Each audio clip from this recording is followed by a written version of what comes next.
You're listening to the Hire Calling Podcast. I'm Pete Newsome, and this is your source for all things hiring, staffing, and recruiting.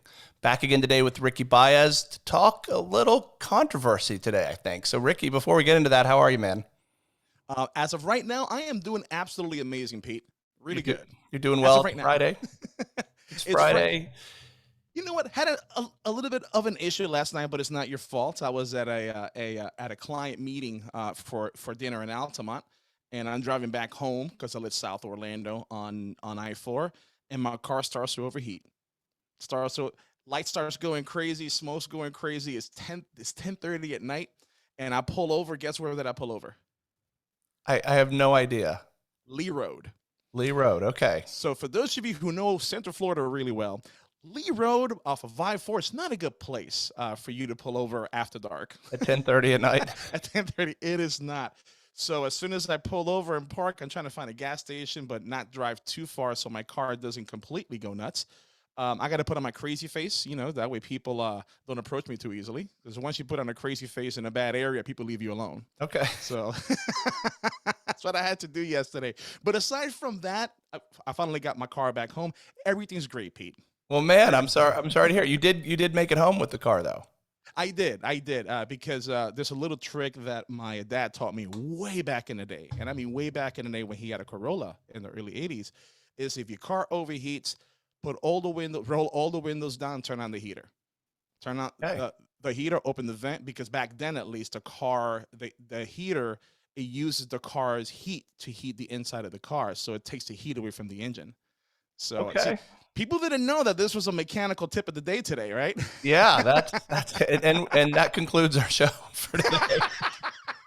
I mean, you asked me how I was doing, so that's what happened. So. I did, and I'm glad you made it home safely. And I'm glad you gave that advice. So Thank you. If we do nothing else of worth, we at least gave people that knowledge, which I didn't know. So Where'd you learn that from? The Hire Calling Podcast. Awesome. Now we're gonna have a lot of gearheads and people who own auto body shops listening in, which they should. They can learn a lot of things on this show. although I think that this is an unintended segue, but I am a Tesla driver, so I don't think that would work for me. But I think we're here to talk about Tesla today a little bit, right? We are. We're here to talk about the man who brought Tesla to the forefront as far as the car is concerned. Not the inventor, but Mr. Elon Musk, right?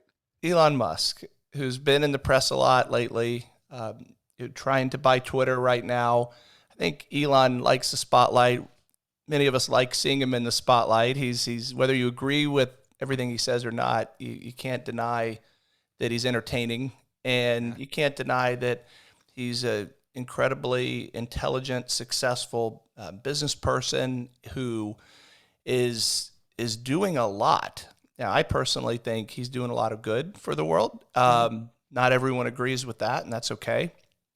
But I don't think anyone can can question his success that he's had, and that he's worked very, very hard for it, which I think is also part of what we're gonna talk about today. So why don't we just get right to it? And the subject is really a email that was shared publicly just a couple of days ago that Elon had sent to all the Tesla employees regarding coming back into the office. And so that's a topic we've already spoken about. There's a lot of businesses right now deciding how to handle post-pandemic coming back in, staying virtual, doing a hybrid environment. But Elon threw the gauntlet down in a pretty big way earlier this week. So do you have the article in front of you? I think, right, or the quote? I do. A I specific do quote? actually. So I've got the article. This is over from CNN. And I'm trying to find who. Oh, this is by Chris Isidore on CNN Business. This is from yesterday, Thursday, June 2nd. And I'm just going to read the first part of it. Elon Musk is demanding that Tesla office workers return to in-person work or leave the company. The policy disclosed in leaked emails Musk sent to Tesla executive staff on Tuesday was first reported by electric vehicle news site Electrek. And here's the quote. Here's part of the email. You ready? Here's what it says. Anyone who wishes to do remote work must be in the office for a minimum, and I mean a minimum of 40 hours per week or depart Tesla. This is less than we ask our factory workers. Musk wrote, adding that the office must be, you know, adding that the office must be the employee's primary workplace where the other workers that they regularly interact with are based, not a remote branch office unrelated to the job duties.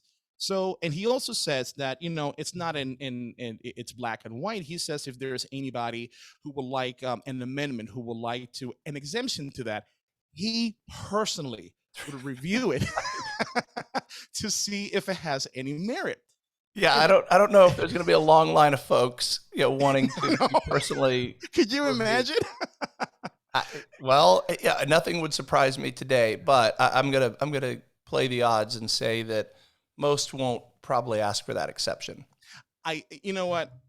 Writing an email like that, it doesn't give people the warm fuzzy that they will feel comfortable going to a guy like that. And I say a guy like that because I agree with you. I think he's brilliant. He's doing a lot of great things. His work ethic is off the charts. I mean, he really is. I think he's wrong on this one, man. I really think he's wrong on this one because I understand what he's saying because factory workers obviously they can work from home, right? Because they need to be in the factory putting assembling the vehicles together. But there's other positions that you don't necessarily have to be in the office, right? So on one side I completely understand that it's important for the employees to see their leadership there, right? They're present, they're there. But on the opposite end of that spectrum, I say give them that flexibility to wherever they are comfortable working from. I mean, it's I don't know. What do you think? Well, I think it's not my place to say whether he's wrong or not. Okay. It's and but you think he is, but why? Why exactly do you think he's wrong? It's his company. He's in charge. Hmm. His rules. No, I get it. Everyone's free to work Yeah. there or not. What's wrong about that? Or are you saying it's a bad idea? Because that's a little different to me, right? Where I don't think there's any fundamental problem with what he's doing. You're not suggesting that. I don't believe because let's be frank. 2 years ago, it's expected.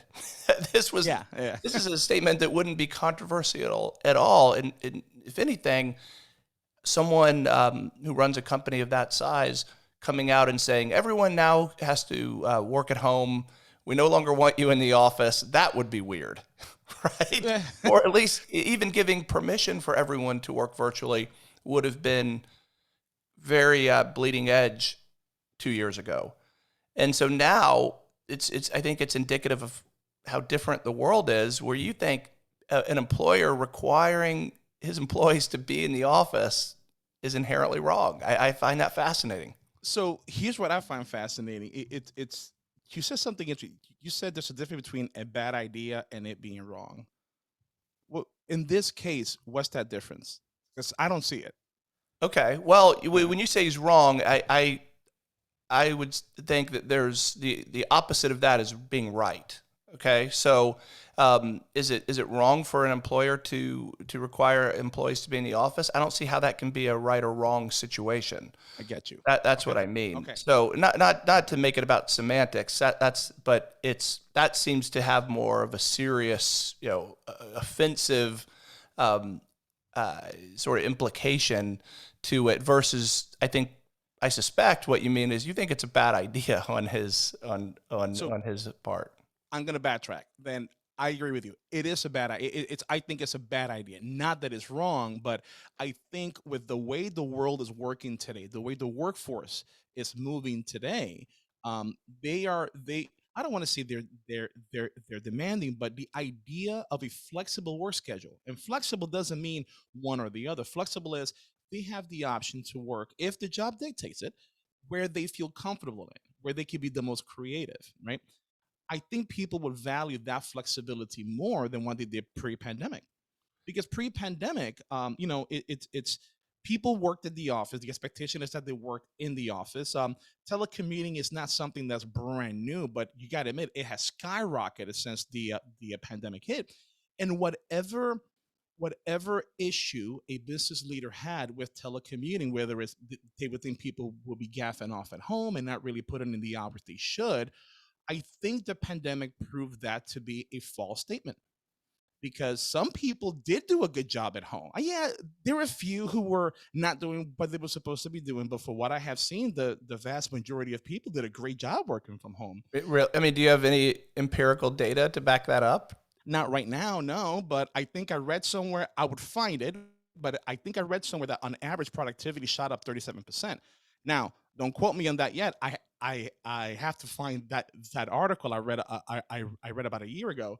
But that's the only Well, information I have on so that. yeah, I don't mean to try to push in that corner because I suspect that for every article that shows productivity has gone up, there's another study that's going to show it's gone down, and it's really going to be um, written by whoever wants that outcome It's got the agenda. yeah, who has an agenda. Perfect. So Got it. let's get away from that because I think it's impossible to prove or even believe, regardless of what studies we point to.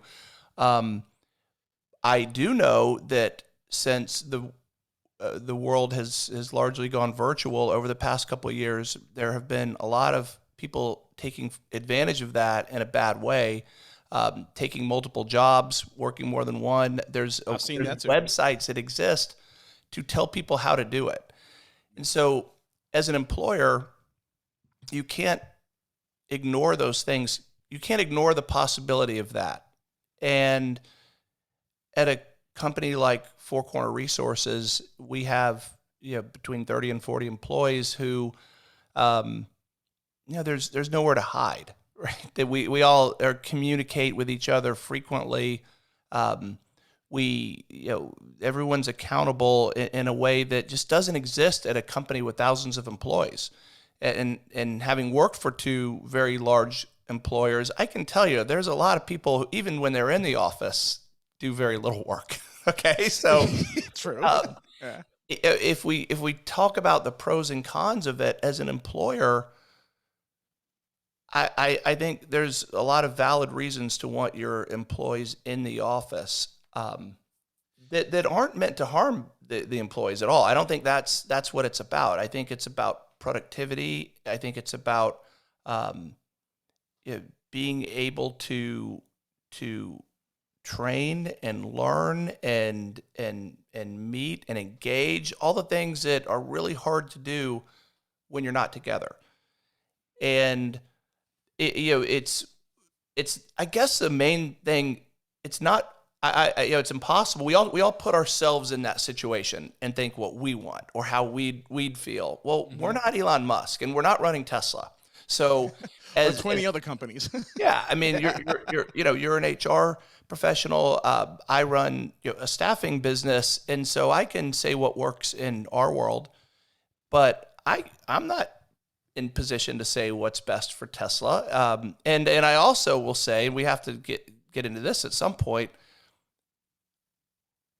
They're Tesla. They're one of the most sought after employers.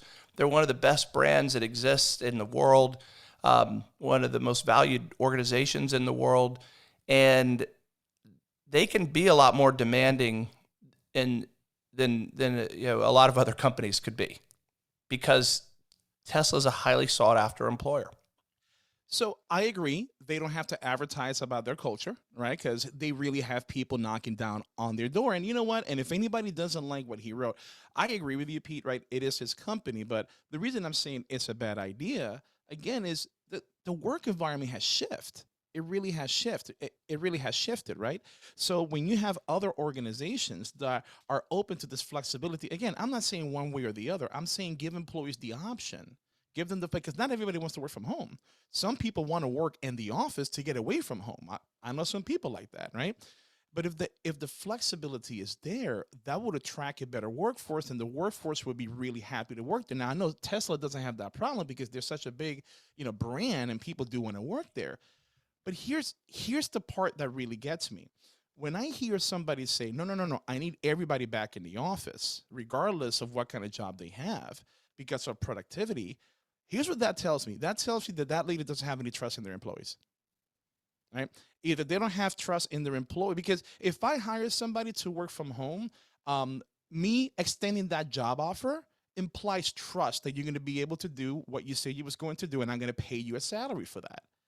But for me to say, because of a small fraction of the population, they might do this. We do a blanket policy for everybody. I just think it's a bad idea. And for somebody like Elon Musk, who has he sent cars into space, Pete, cars with a mannequin right on the driver's seat on top of a rocket. The rocket that took that car into space came back down and landed on a little tiny drone in the middle of the ocean. If he's able to do that, I don't know why he's not able to create an environment, and some kind of a program, a policy in the office where you are able to be more collaborative when people are not in the office. It's just, I find that hard to believe. So you think it's a matter of trust as much as anything else? That's what I believe. Because otherwise, why would he feel that people are most productive when they're in the office, when other people are around? Now I am going to put you on the spot. Go ahead. Go ahead. This is about trust a little bit. Mm-hmm. Do you trust everything that our federal government tells you? No. Okay. No. You trust everything our major media outlets tell you? No, no way. Okay, No so way. Yeah. you don't trust these organizations that have a broad big spotlight on them that really exist to be trusted, right? I mean, because without trust in our federal government, do we really have what do we have? Nothing good. Without trust in our media, what's their purpose? Should they exist at all? And these are organizations that are very much in the spotlight, Mm-hmm. and you're questioning, a CEO of I don't know how many employees Tesla has. We should look Let's that say up. But it's thousands. thousands. Let's say No, thousands. it's Yeah, not worldwide. not Yeah. 10,000+, Yeah. and they probably do. That Elon Musk is supposed to trust these people who will never meet, never see. I mean, His employees? yeah. Absolutely. So you have to. But you can't compare trusting the employee to what the federal government tells you. I mean, No. federal government they've proven that Blind trust is what he should run the company based on. No, I think he should trust his leaders to be able to handle their own teams and to be able to influence their employees, whether they're at home or somewhere else, and give them that flexibility. I mean, that's I think if Elon is going to pay, because this email went to the executives, right? I'm assuming he's paying these executives well over six figures, maybe even 5 or 6 figures, right? Five, Maybe 7. You know what I meant? 7 or 8 figures, Yeah. right? So he's paying them a really good amount of money. I don't know anybody who would pay that much money to help run and be a leadership of that company without some kind of trust involved. Otherwise, why are they there? Well, there is trust, I think, but I think there's also reality that these websites we mentioned a minute ago, they exist for a reason, and it's happening with frequency where people are taking advantage of those situations. And I am with you in the sense that I want to believe that our employees are not abusing that situation. I want to believe that no one would abuse that situation, but that's extremely naive to just take that on faith. And I expect that time will show that. Well, let me step back. I'll make it personal for a minute about our own situation. I was about to put you on the spot. I know. I mean, look, it's a decision that I'm responsible for making, and I did make, and the one that our outcome was that we're going to give employees the ability to work from wherever they want. And is there some trust involved in that? Sure. Mm-hmm. In our world, it's pretty obvious if someone isn't accessible, doing their job and working. And I think there's plenty of opportunity for people to take advantage of the internet and jumping on social media and goofing around at work, whether they're in the office or not. So let me just say that. You're either going to do your job well or you're not, regardless of where you are. So I'm playing devil's advocate with you a little bit about the trust thing, because I don't think I do not think it's practical for Elon to grant that trust, or any leader of a company that size, when we know that people would take advantage of that. But I think you lose a lot of other things that you can't capture being remote. And the biggest one is new hire onboarding and learning and training that absolutely takes a back seat now, or is a lesser. It's less than it would otherwise be if you It's were. a lesser impact. I agree there because I'm big on onboarding. You know that. And that's a I'm with you struggle there. for us. That's probably the biggest limitation of being virtual. And the other one, I would say there's two big ones. The other one is just the ongoing learning and communication and relationship building that happens. So if you're, a company that values culture in any way, or requires a strong culture to succeed, how you can even have a culture being virtual is a very difficult thing to define. But not And impossible.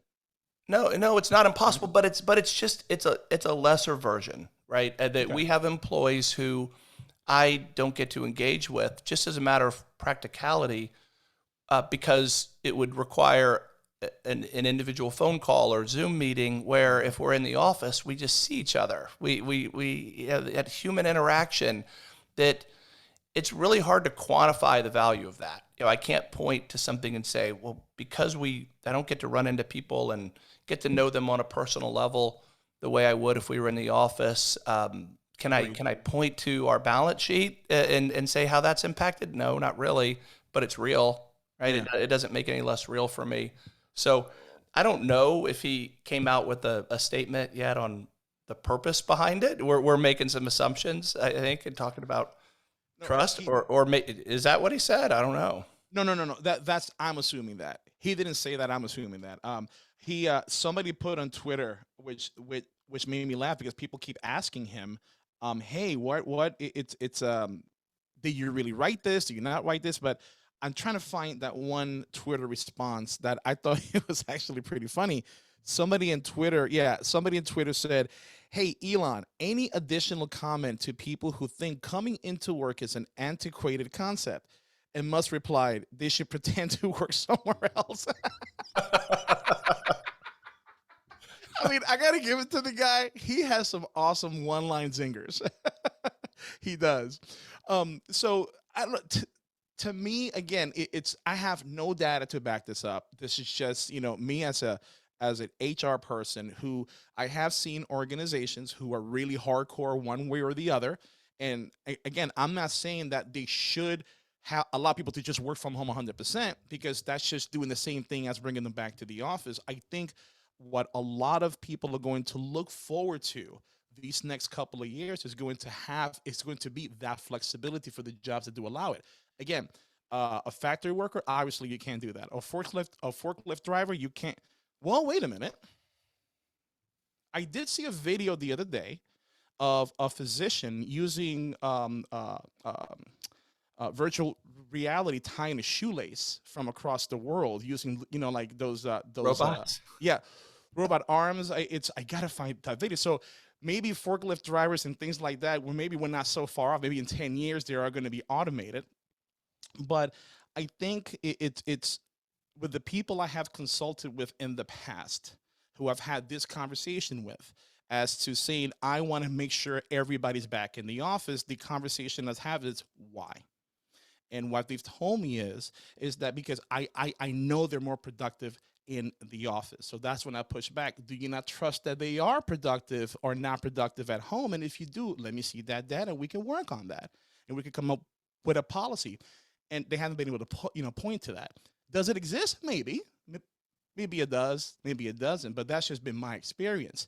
But in this case, and dude, he's about to buy Twitter, or if he hasn't already, I think he's in the process of buying Twitter.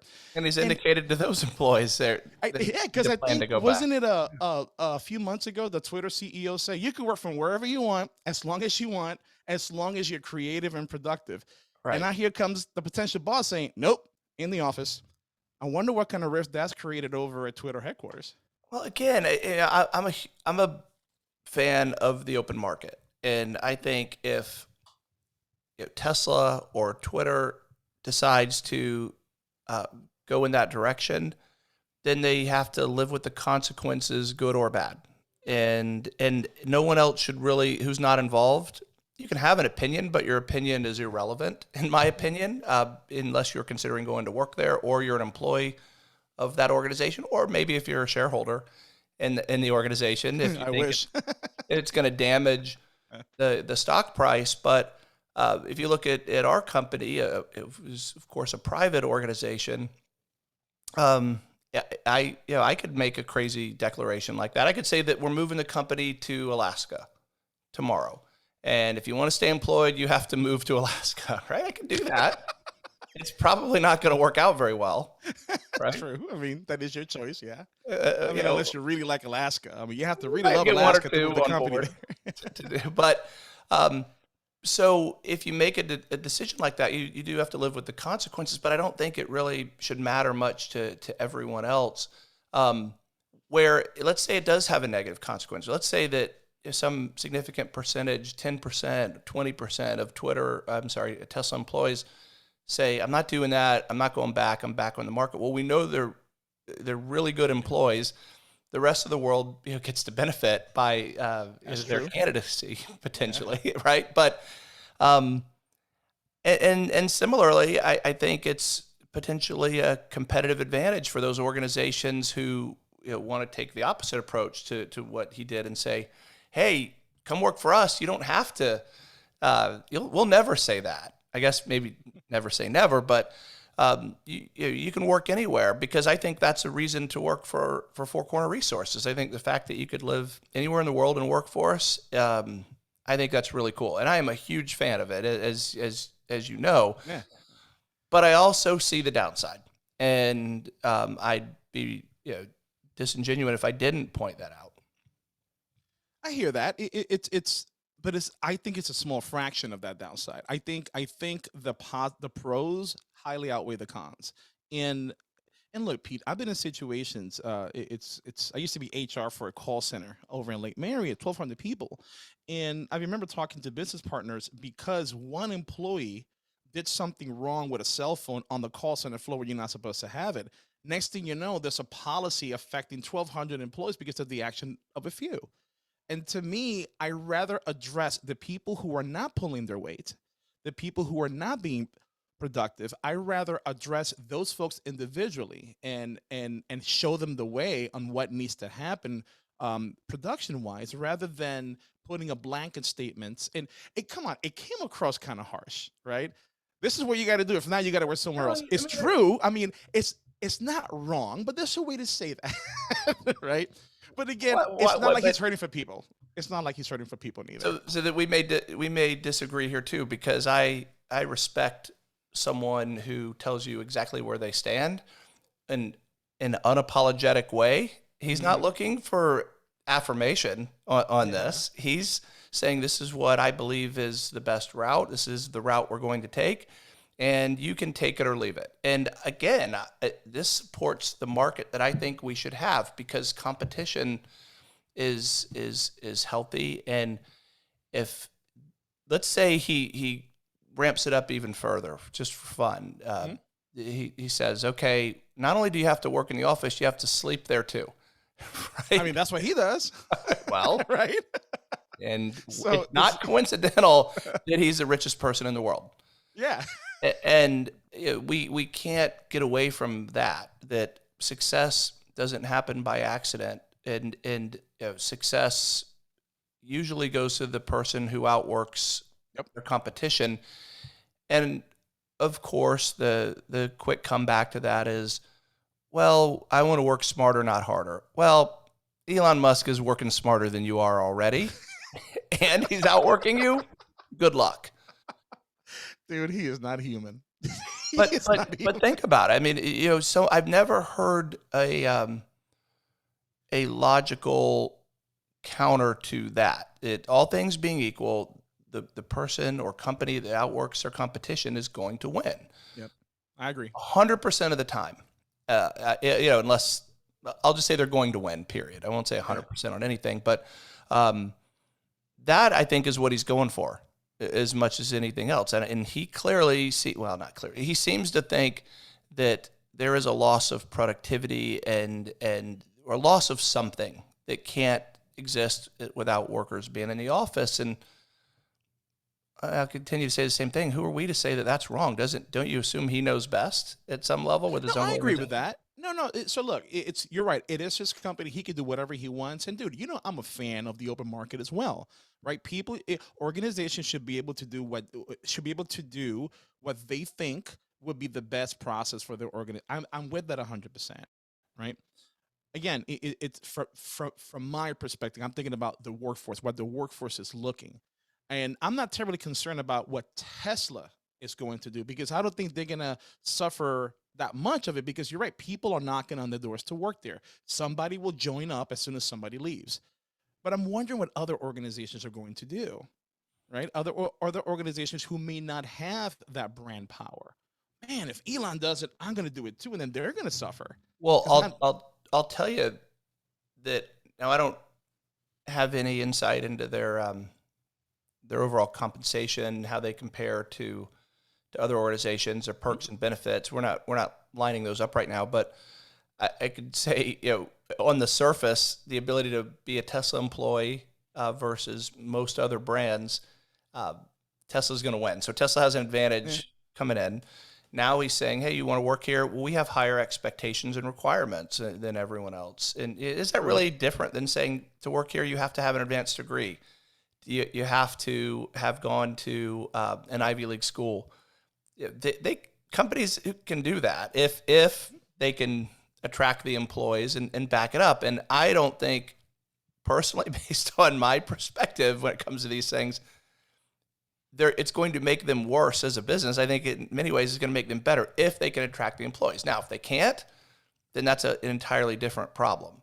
Yeah. But I would have to err on the side of saying, you do lose a little something. You do lose something. How little or big it is with the employees not being in the office is I can't really weigh in on yet. Well, I can. No. So because I've seen now data I don't have. I've only known this from experience. So let's say the pandemic never happened. We're all work from the office, right? You and I having coffee. Just before work, we chit chat, talk about different things, cryptocurrency, Bitcoin, whatever the case may be in the office, right? I leave your office, you're working for 2 or 3 hours. I do the same thing. I go get some more coffee, step by your office. Hey man, how you doing? What's going on? We have more chit chat. That FaceTime right there, that human to human contact is crucial. It's important. You don't have that when you're telecommuting, but Microsoft Teams, Zoom, Skype, Google Hangout, all these softwares, all these programs are becoming more and more intuitive to recreate that. Now, is it going to recreate it 100% of the time? No. But it's easy for us at a whim to just hit a button and we'll have a FaceTime conversation. Albeit it's not in person, the human connection isn't there as if it's live, but you have to do that more often virtually to make up what is lost in a face-to-face conversation in the office. Well, so the counter to that is if you need to have a conversation with me to resolve something, whatever it might be, or to plan something, to accomplish something, whatever it might be. If we meet in the office, if you come by and say, Pete, let's talk for a few minutes about this. Do you have time? Yep, my door is open. Come in. We go back and forth because it's rarely just a one-sided exchange or a one and back and forth a done exchange, right? It usually needs to go on for a while. And if you do that over email, you do that over any of these communication tools, whether it's Teams or Slack or Discord, whatever it might be, that is highly inefficient for someone who's trying to be heads down and get work done. And so I think that's part of the evolution right now that needs to be resolved, or companies and individuals need to figure out, where email can be very intrusive and disruptive to progress. And I've had to change my way of using email since we've been virtual, where I don't look at it, for long stretches, because people think it's an instant messaging app.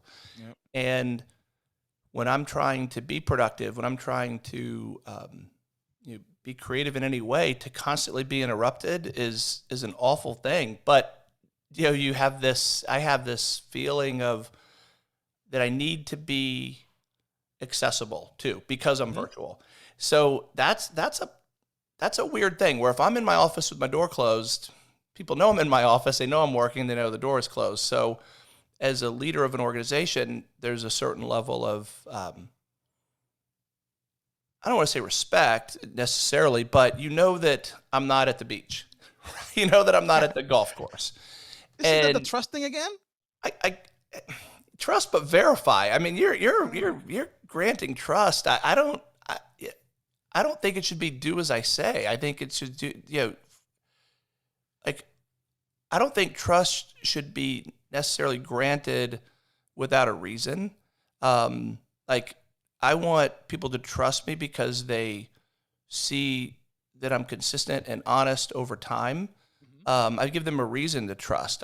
Just go out in the world. I mean, go drop your wallet and with $10,000 in it and see how trusting you are. I mean, I I mean, don't that's I don't I actually get it. believe that you're as trusting as you're professing No, to no, be no, no. So right so now. And by the no. way, so let me do this. HR call center guy with 1,200 seats. Uh-huh. Did you guys manage your employee? Did you have metrics and tracking? Did you know what the talk time was in your Oh God, yes. Yeah, why? average handle time? Average Why? Why handle didn't you time? just have the employees tell you at the end of the week, or why didn't you just assume they were doing their best? Well, it's not because they're not doing anything, because maybe because we use that to coach them. Maybe look, you know what? Instead of spending 5 minutes on that call, if you shave this off and that off, maybe you get it to 4 minutes, and maybe you get it here. It's a coaching mechanism, not So a you don't hey, think when I'm that watching you software was mechanism. sold, and by the way, I used to sell call center software. So Right. when that was sold, it didn't have anything to do with being able to manage the productivity of the employees. Now, I wasn't there when they I would assume the person who bought it, yeah, that was a key feature, right? I'm not gonna lie about it. Like, let's check out these employees, but the main reason we used it for was for coaching, right? Now, obviously, if there was one person who, if everybody else has an average handle time of about 5 minutes, and the other person either had 30 minutes or 5 seconds, then that's the outlier who which we would have a conversation with, right? Everybody else is doing what they're supposed to be doing, but it's a coaching mechanism. But Yeah. to me, it's I believe that if I extend an offer for you to work for me and I'm giving you a salary, I think there's a little trust implied there. There is, but I want people to trust me for good reason, not just because I tell them to. And Agreed. Agreed. and I think there's just different levels of trust, and maybe that's just my own way of viewing it. So Yeah. do I assume you're honest and ethical coming in? Well, sure, of course. I shouldn't have hired you otherwise. Yeah. And same thing. If you go to work for an organization, you should assume the same. Um, and should you operate that way? Like, of course, if I don't trust an employee, they shouldn't be an employee. And Yep. if you don't trust your employer, you shouldn't be an employee of that organization. But at the same time, I think it helps if there's a reason to feel that way versus just being told to feel that way versus just assuming. So back to where I was The going with culture. that, if I'm in the office, I think that's meaningful. If I'm just remote and inaccessible and my phone's off, it's going right into voicemail. People are going to assume I'm goofing around, and I probably am goofing around if my phone's off and accessible. And so Sure. I mean, that may sound a little. You may think that's unfortunate to feel that way, but maybe being in the staffing industry for a long, long time has taught me that where there's smoke, there's fire, and I'm going to have a really difficult time believing otherwise at this point. I hear that. So all this time we've been talking about the trust, the implied trust from the leader to the employee. I think it's fair to talk about from the employee to the leader, right? At the same time, because the employee has some kind of a responsibility in that as well. Because I hear you. If a leader's calling somebody, they're not answering, right, and they don't know what the person is doing. Humans can't help it. There's something in the back of their head that says, they assume the worst, right? And one of the things that in my head, I said, if I'm working from home, ever working from home, I'm never going to give anybody the impression or let them believe that I'm going to be out doing something else. That's why, okay, in the time we worked together, in the time we've worked together, Pete, how many times have you called me and you couldn't get a hold of me for more than about 5 minutes. Because when you call me and either I'm on a call or doing something else, what do? On a call, Exactly. call you right back. Yep. Yep. So But never. right, I'm sorry. So never. I've never had that issue with you. Yeah, so that's why when somebody calls me and I'm working doing work, I want to make sure I got your call. Here it is. I'm doing this. I'll call you right back because I'm not going to give you any opportunity to think I'm out making margaritas in Daytona Beach. So you're managing that perception. From my perspective, yes, I am managing. So I'll turn that around back to you. Have you ever found me to be inaccessible, or even if I couldn't pick up live? See, with you is different, right? Because I would call you. I know your calendar is way more packed than mine, right? Because you're not just dealing with us, you're dealing with other people, with clients, all these things. But every time that I've texted you, that I've called you, you've let me know either you're on a call, I'll call you back, or you call me back later, right? You've never not been unaccessible to any one of us. Right. So the point Yeah, is, while when we first met, we granted that a certain level of trust, but it's been reinforced. correct, Right. So correct. now, Two-way street. Yes. of course, so Yeah. now change that scenario. That let's say you often felt I was inaccessible. You had a difficult time getting a hold of me. I would disappear for hours at a time in the middle of the workday. Wouldn't you assume naturally that at some point that I probably wasn't, you know, I wasn't working, right? I wasn't doing something productive. I wasn't doing, I was hiding. But here's the thing, Pete. With you, the example with you is different. You own the company. You can do whatever the heck you want, right? If I said Yeah, that, right? But if, yeah, but okay, so forget that it's me, right? yeah, With yeah. Somebody anyone, else. Okay. with anyone, that's why I made the comment, where there's smoke, there's fire. So And I would be upset. So okay. So to answer that, let's say outside of you owning the company, you're my director. You have no ownership, right? If I couldn't get a hold of you like 3 or 4 hours out of a day, yeah, I would have questions, and I'm gonna be upset because I'm like, that's my leader. I cannot get a hold of my leader, so I would have an issue. That in itself is giving me a reason not to trust. so now, what if it was someone who reported directly to you? Same thing? Oh, absolutely. Of I course. can't get a hold of you. What's going on? But see, that situation is the reason for me not to trust. I'm not going into that relationship having them to earn my trust. But it happens with great frequency. I think that's the difference in Yeah, this, is being in staffing. We know how often people flake. yeah, we do. And We do. it happens with great frequency. So this idea of, well, shouldn't you trust all your employees? Yeah, in a perfect utopian world with rainbows and unicorns, sure, but that would be a naive way to operate a business. And that's where I think, circling back to this thing where, if you have thousands of employees spread throughout the globe, and you operate just assuming the best in each of them, then you're good luck. I mean, good luck. And now, does that make me sound negative and pessimistic towards humanity? Maybe, but show me someone who's been in staffing for 2 decades who thinks otherwise, and I get it. yeah, I don't think you can find that person, because we operate, as you know, when we meet someone new, we want to establish expectations of accessibility and communication up front, for that very reason. Because we say, look, if we can't get a hold of you, we're going to assume the worst, Yeah. and because our experience has proven that that's the wise thing to do. The people who are in my life who matter never think I'm inaccessible, ever. And I've probably shared this with you before in a previous podcast. My wife, any employee of Four Corner Resources, any of our clients would never think I'm inaccessible. I'm Yep. pretty much accessible 24/7. True. But vendors trying to work with me, people who cold call, the spam messages that I get hundreds of a day, they probably think I'm a ghost. They probably think they could never. Why? Because that's not who I want to be Yeah. accessible for.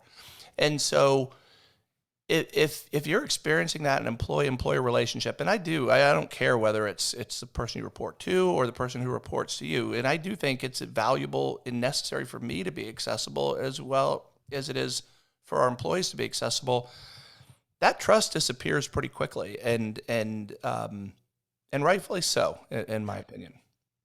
Yeah, it's. I'm with you there. I'm with you there. And then to go back, it's being accessible is key, right? Because it takes away any preconceived notions that people may make up in their head with the absence of information. Because again, we're humans. We do that all the time. Now, back to circling back to the Elon and the thousands of employees. I get what you're saying there. Then why not empower your leaders, your lieutenants, to handle those people who violate that trust and ruin it for the other 90%? Right now, again, that's his company, right? It's he runs it how he wants. But from my perspective, I just rather run an organization not so much with an iron fist, but more with influence. Not to say this is really harsh, right? But I rather be more influential in how I bring people into the office, right? Because if I really wanted them in the office, I want to give them an incentive to do so. That way they feel, because look, these folks are going to go into the office, even if they don't want to. How productive are they going to be? Right. Well, I Oh, mean, I was going to work from home. Now I'm going to go into the office because he oh, told me to. see, and yeah, you're losing me there because so what's changed in your mind from you never would have made that statement. No one would have made that statement 2 years ago. No, actually, hold on. It's so here's the thing, right? You don't know this. You don't know this. So back when I worked for Orange County government, I put together a business case to convince the mayor, out of all people, to allow associates to work from home 1 day a week. Okay. Right. And it never got to the mayor. It got to the county administrator. He's still there, so I'm not going to say his name. And he looked me dead in the face and he's like, I can't believe I'm about to say this. Um, um, um, I don't like that idea. I want these employees in the office where I can watch them. And that, And yes. I'm like, wow, dude, really? So here's what I did, right? So I put together a business case, right? With that rationale, that tells me you rather have people in the office upset because they're in the office doing just enough not to get fired than trusting them to really do a good job at home. Which, by the way, if they're anything like me, I will go above and beyond working from home to take away any kind of notion that people think I'm in Daytona with margaritas, to the point that sometimes I'm working till 8:30 at night just Sure. because I forget I'm at home. Sure. So, I think to some degree, a large organization does have to conform to the least common denominator, and I think that's what we're talking about here. and that's true. Yeah, And yeah, it, I hear that. it's an it's a tough thing to say. Give employees exactly what they want if that's not what's best for the business. That doesn't make sense, and that you could argue what is best for the business, and I think that's what we're trying to get to with all this. But it's not as easy as just, would you like to give pay everyone $1 billion a year and have them work an hour? Of course, right? But then it's a matter of practicality. You have to work backwards from how Yeah. much can you pay, how many hours are necessary to get the job done, what kind of metrics or demands you have to put in place on your employees. And every business, I believe, struggles with that and finding that line. Where I had a conversation a couple of weeks ago, I won't name who it was with, but it was with a young professional who was complaining about changes that their employer had made. And similar to these, like, they're making us come back in the office now. They're making us do this, and they're bad for that. And I'm thinking, oh man, I have to make tough decisions sometimes. I have to make decisions that, whether it's my decision to make, it ultimately resides with me as the owner of the business. And we made one in the past year that was very unpopular.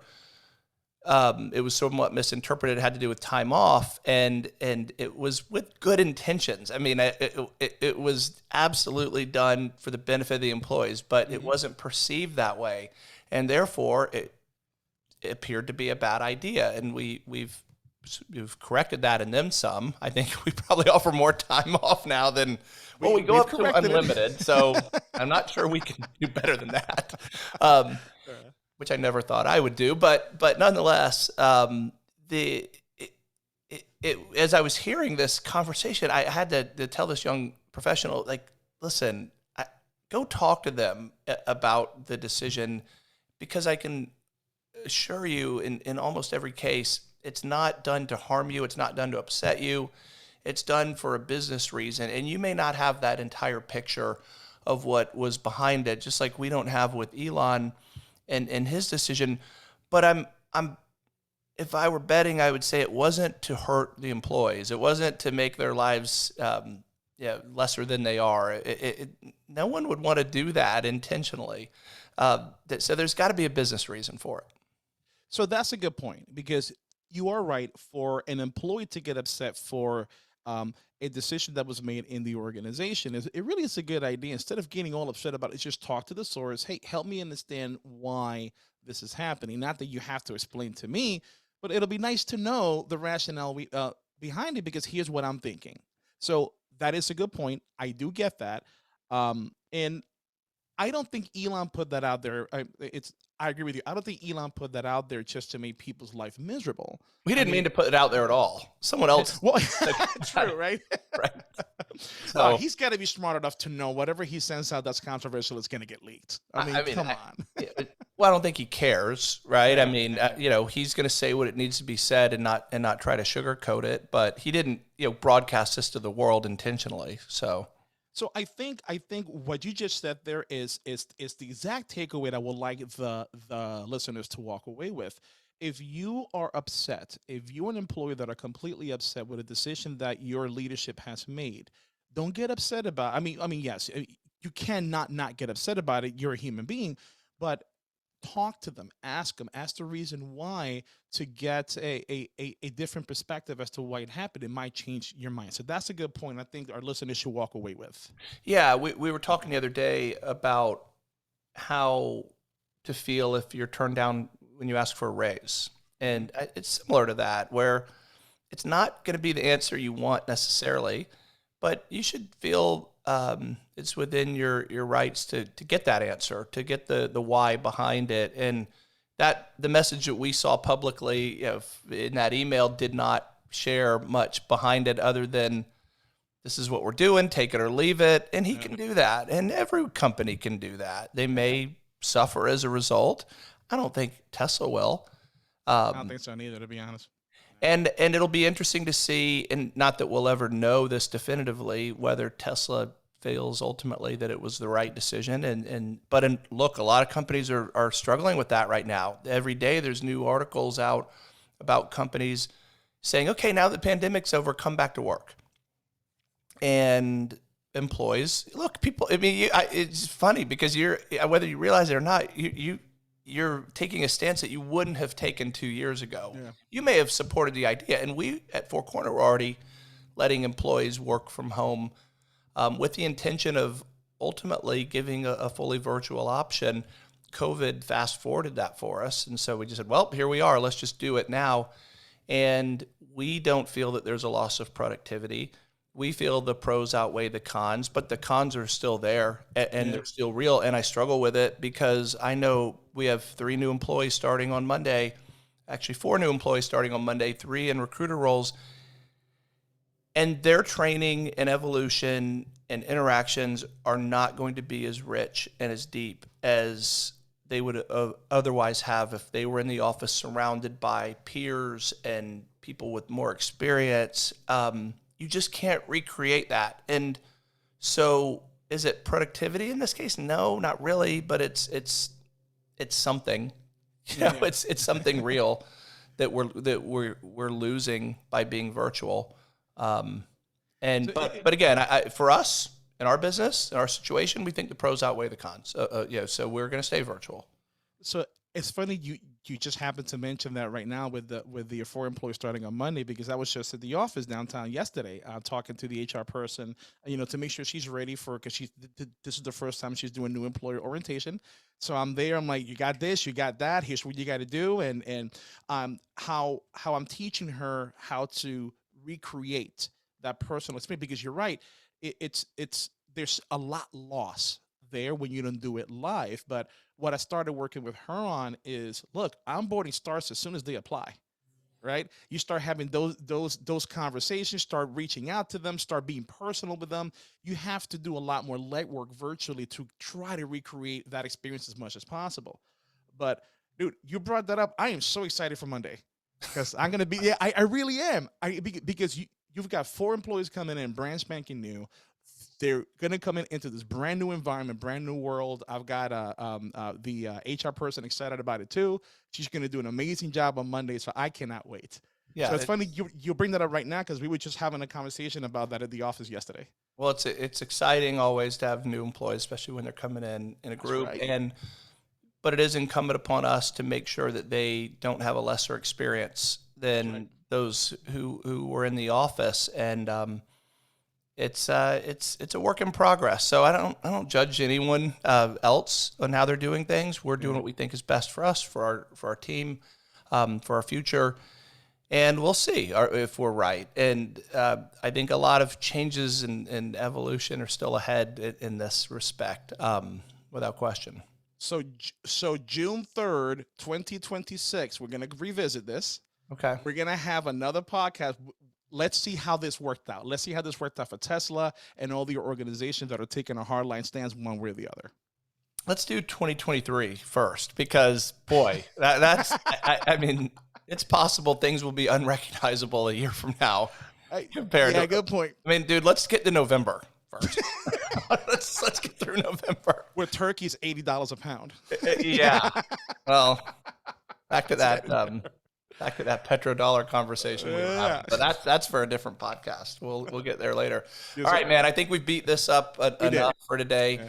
And Elon, Tesla, good luck. We not that you need it from us. You're doing okay on your own. But this will be fun to watch and see. And it's a work in progress for all of us. That's for sure. Absolutely. Yeah. All right, man. I'm excited to see what happens. Well, thank you for everyone who listened today. As always, we love suggestions. Our next podcast is going to be another Q&A. We haven't done one of those in a while. Right. So look for that next week. In the meantime, email us anytime, hirecalling@fourcornerresources.com. And please rate and review us. We love 5 stars. So thank you in advance for that. And have a great rest of your day. Have a good one, folks.